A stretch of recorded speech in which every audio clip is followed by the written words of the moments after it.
राष्ट्र आज 79वां स्वतंत्रता दिवस मना रहा है। आकाशवाणी मध्य प्रदेश से प्रस्तुत है विशेष कार्यक्रम। इसमें आज प्रधानमंत्री नरेंद्र मोदी द्वारा दिल्ली में ऐतिहासिक लाल किले की प्राचीर से किए गए संबोधन की खास बातों और उस पर आ रही प्रतिक्रियाओं को हम सुनवाएंगे। प्रधानमंत्री ने अपने संबोधन में देश को आत्मनिर्भर बनाने के लिए उठाए गए कदमों, विकसित भारत के लिए किए जा रहे सुधार और अन्य कई महत्वपूर्ण घोषणाएं की हैं। प्रधानमंत्री ने ऑपरेशन सिंदूर के जांबाज सैनिकों को नमन किया। उन्होंने कहा कि ऑपरेशन सिंदूर देश के सशस्त्र बलों के साहस और शौर्य का सशक्त साक्ष्य है। आज 15 अगस्त का एक विशेष महत्व भी मैं देख रहा, मुझे बहुत गर्व हो रहा है। आज मुझे लाल किले की प्राचीर से ऑपरेशन सिंदूर के वीर जाबाजों को सैल्यूट करने का अवसर मिला है। हमारे वीर जाबाज सैनिकों ने दुश्मनों को उनकी कल्पना से परे सजा दी है। प्रधानमंत्री ने कहा कि भारत ने तय कर लिया है कि परमाणु युद्ध की धमकी को सहन नहीं किया जाएगा। अब भारत ने तय कर लिया है कि न्यूक्लियर की धमकियों को अब हम सहने वाले नहीं हैं। न्यूक्लियर ब्लैकमेल लंबे अरसे से चलाया, अब ब्लैकमेल नहीं सहा जाएगा। आगे भी अगर दुश्मनों ने ये कोशिश जारी रखी, हमारी सेना तय करेगी। सेना की शर्तों पर, सेना जो समय निर्धारित करे उस समय पर अब हम अमल में ला करके रहने वाले हैं। श्री मोदी ने कहा कि वे किसानों और मछुआरों के हितों की रक्षा के लिए मुस्तैदी से डटे हैं और देश उनके हितों के साथ कभी कोई समझौता नहीं करेगा। भारत के किसान, भारत के मछुआरे, भारत के पशुपालक, उनसे जुड़ी किसी भी अहितकारी नीति के आगे मोदी दीवार बन के खड़ा है। भारत अपने किसानों, अपने पशुपालकों, अपने मछुआरों के संबंध में कभी भी कोई समझौता नहीं स्वीकार करेगा। प्रधानमंत्री ने आत्मनिर्भर भारत को विकसित भारत का आधार स्तंभ बताया। उन्होंने रक्षा, प्रौद्योगिकी, ऊर्जा, अंतरिक्ष और विनिर्माण क्षेत्रों में देश की प्रगति का उल्लेख किया। एक राष्ट्र के लिए आत्मसम्मान की सबसे बड़ी कसौटी आज भी उसकी आत्मनिर्भरता है। विकसित भारत का आधार भी है आत्मनिर्भर भारत। साथियों, हमने ऑपरेशन सिंदूर में देखा है मेड इन इंडिया की कमाल क्या थी। दुश्मन को पता तक न चला ये कौन से शस्त्रास्त्र है, ये कौन सा सामर्थ्य है जो पलक भर में उनको नष्ट कर रहा है। लेकिन हमें मेड इन इंडिया की शक्ति हमारे हाथ में थी, सेना के हाथ में थी। इसलिए बिना चिंता, बिना रुकावट, बिना हिचकिचाहट हमारी सेना अपना पराक्रम करती रही। प्रधानमंत्री ने निजी क्षेत्र की भागीदारी से परमाणु ऊर्जा का विस्तार करने के भारत के प्रयासों को उजागर किया। उन्होंने कहा कि 10 नए परमाणु रिएक्टर काम कर रहे हैं। रिफॉर्म एक निरंतर प्रक्रिया है। समयानुकूल परिस्थिति के अनुसार रिफॉर्म करते जाना होता है। हम न्यूक्लियर एनर्जी के क्षेत्र में बहुत बड़े रिफॉर्म लेकर के आए।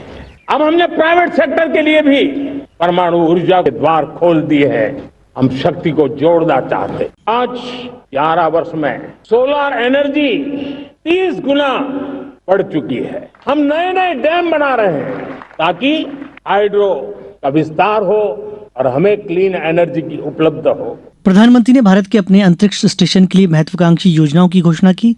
श्री मोदी ने कहा कि अंतरिक्ष क्षेत्र में भारत गगनयान की तैयारी कर रहा है। उन्होंने कहा कि देश में 300 से अधिक स्टार्टअप उपग्रहों, अन्वेषण और अत्याधुनिक अंतरिक्ष प्रौद्योगिकियों में सक्रिय रूप से नवाचार कर रहे हैं।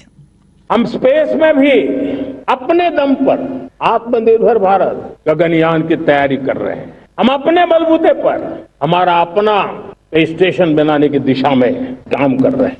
और पिछले दिनों स्पेस में जो रिफॉर्म किए गए, मुझे बहुत गर्व हो रहा है। मेरे देश के 300 से ज्यादा स्टार्टअप्स आप सिर्फ और सिर्फ स्पेस सेक्टर में काम कर रहे हैं।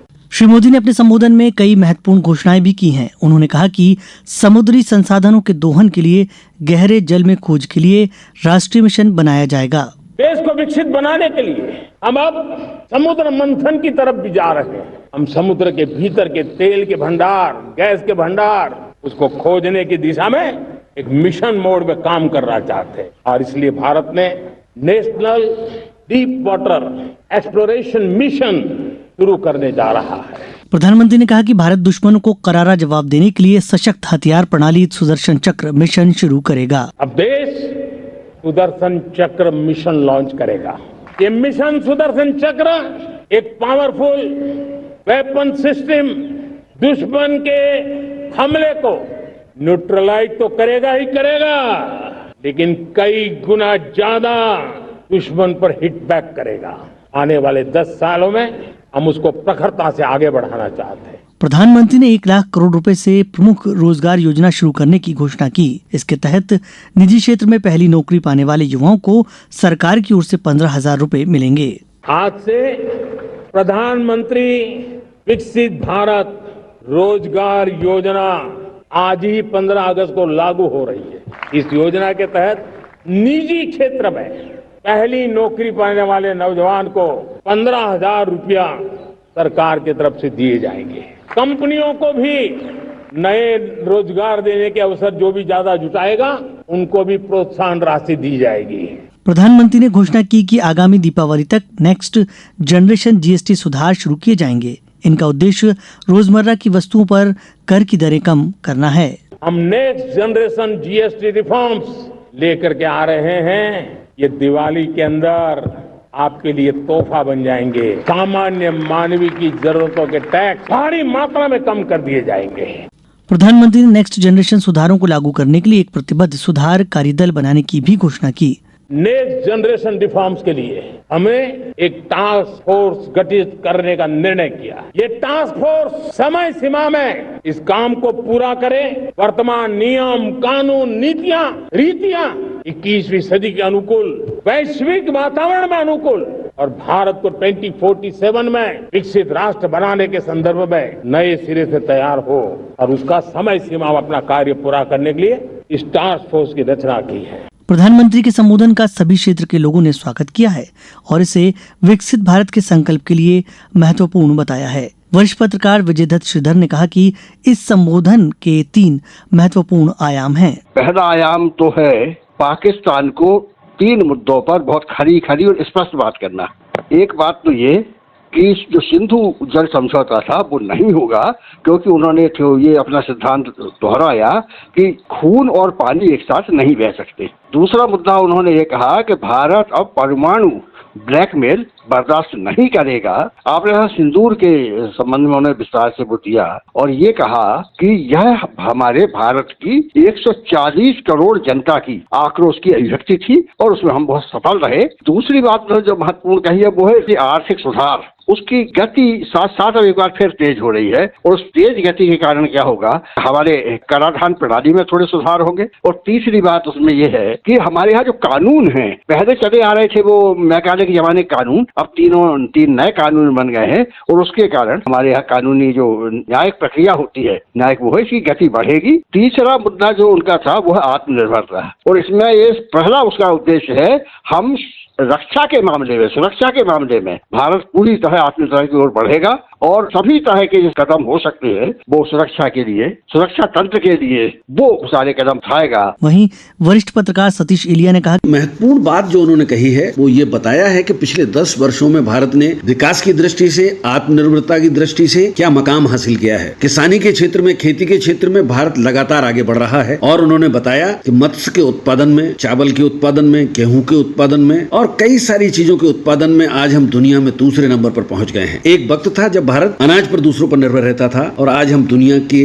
दूसरे क्रम पर पहुंच चुके हैं। प्रधानमंत्री विकसित भारत योजना का उन्होंने ऐलान किया। ये एक 1 लाख करोड़ रुपए की योजना है और इससे युवाओं को बहुत लाभ होने वाला है। जो युवा नई कंपनी में नौकरी करने जाएंगे तो सरकार की तरफ से उनको 15,000 रुपए प्रति महीना मिलेगा और इसका लाभ कंपनियों को भी होगा जो युवाओं को रोजगार देगी। जीएसटी के सुधारों की एक बड़ी बात उन्होंने कही। उन्होंने कहा कि इस दीपावली पर मैं देश को एक तोहफा देने जा रहा हूँ। 8 वर्षों में जीएसटी में बहुत सारे सुधार हुए हैं। प्रधानमंत्री के दीपावली के उपहार की घोषणा से बहुत साफ है कि वो टैक्स में बहुत बड़ी राहत इस देश की जनता को मिलने वाली है। इस विशेष कार्यक्रम में आज इतना ही। हमारे सभी श्रोताओं को स्वतंत्रता दिवस की शुभकामनाएं। नमस्कार।